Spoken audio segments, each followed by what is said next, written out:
This state flower is practically impossible to kill. In fact, it can live for an entire year without even a drop of water. Do you know which one it is? Before I tell you, hey, I'm Ashley with Meadow and Mountain, and I take state flowers and make designs like this that celebrate them. And today we're talking about Montana and the bitterroot. Now, the bitterroot's botanic name is Lewisia rediviva. Lewisia is in honor of the Lewis and Clark expedition, which said they discovered the plant, but we actually know that the Native Americans valued this plant above a lot other ones, but more on that in a minute. So Lewisia is in honor of Meriwether Lewis of Lewis and Clark, who documented it for the first time for Europeans.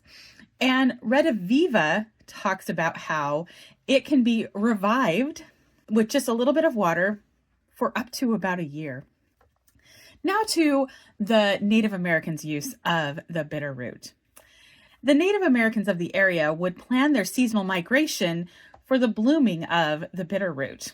They would gather it up and they would boil it to make it a little bit less bitter, and often mix it with meat or with berries to make it more palatable. But it was a nutritious thing to add to their mostly game hunting diet. And in fact, we found some documentation that a bag of bitterroot would equal a horse. You could trade it for a horse. So it was very, very loved by the Native American people. Now, Lewisia grows not just in Montana, but all throughout the American West. It's actually one of the most nutritious things that you can find. So how did it become Montana state flower? Well, for that, we have to go back to that Chicago's World Fair of 1893. That was put on by the Women's Christian Temperance Union. Now, that's a group of women, one of the oldest group of women in the country, who promoted family values and not drinking. The union is still around today. So the Women's Christian Temperance Union was the one behind the Chicago World's Fair and asking every state to have a flower that represented them. And so soon after that, Montana thought, well, we need one as well. And a woman by the name of Mary Long Alderson of Butte, Montana, decided that this was something that she needed to take on. So she began campaigning, and papers got wind of it and started writing about it. And anyone could vote for the Montana state flower. And they didn't put forth any specific flowers. They didn't say, do we have the bitterroot or what? They just said, what flower would you like to be the Montana state flower?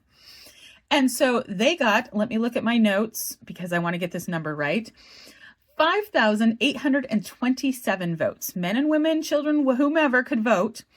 So the top three were the bitterroot at 3,621, the evening primrose at 787, or the wild rose at 668. So obviously the bitterroot won by a landslide.